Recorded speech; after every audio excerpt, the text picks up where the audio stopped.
Time now for the hot sauce, and we're talking about the latest bullying story to hit the nation. It's that viral video of the Rochester-based school aide who was seen being verbally abused. It's the bus monitor driving her to tears that sparked a nationwide movement of support for Karen Klein.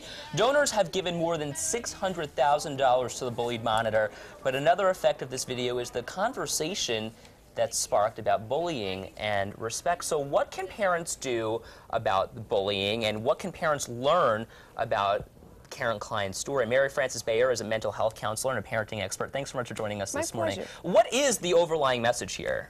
I think there's two messages here. Number one, children need to know that there's authority and a person in charge, and typically the bus is not the place for that. And I did hear her say before that she was harassed by these children throughout the year. So kids need to know the adult is in charge to keep everybody safe. So that's number one.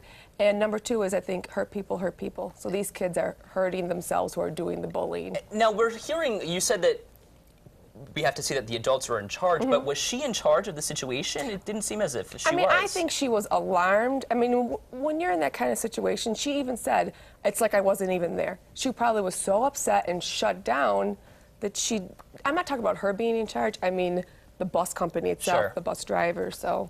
Okay, so really the adult is always in charge of the situation, no matter what. Now, we also saw that it was recorded. It was almost like an iPhone video or something like that. What role is technology playing in bullying these days? I mean, I think kids cannot handle using cell phones, or, I mean, that's so not appropriate to videotape that kind of harassment. So, you know, kids can bully other kids through cyberbullying without having that consequence, like a verbal or nonverbal cues. You're a parenting expert, and these kids were 7th graders. What age is appropriate, I guess, to get a kid a cell phone?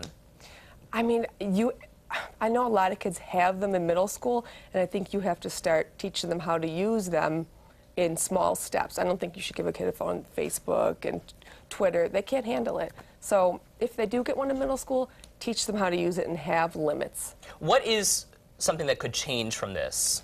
From the video, I think awareness. And again, I think people are saying, what I'm hearing a lot is, we have to look at the parents of these children. These kids need help, and so do their families. Now, also, we're hearing that it was a lot to do with the parents. The parents have said that they don't condone any of this. Right. But a lot of this starts at home. It does. I mean, obviously their emotional needs were not being met, so they felt the need to dominate over others. So it does start at home. Talk about those emotional needs. What are some of the needs that these kids may have? I think if you don't feel like you're loved or accepted by your parents, you're going to choose to get the acceptance from others, so you might become a victim of bullying. Or if you are so hardened, you're going to seek to dominate over others and have power. And how do we show these emotions, I guess, for parents perhaps who aren't showing them properly? Is there something that they can do? I mean, I think it takes a lot of help, a lot of counseling, and really a lot of empathy towards the entire family, saying, I know you're in a bad spot, I know it's embarrassing, but you need help. All right, Mary Frances, thank you so much for joining us this morning. Pleasure. Of course, you can see the entire video of Karen Klein on our website, wivb.com, and wingingit.tv.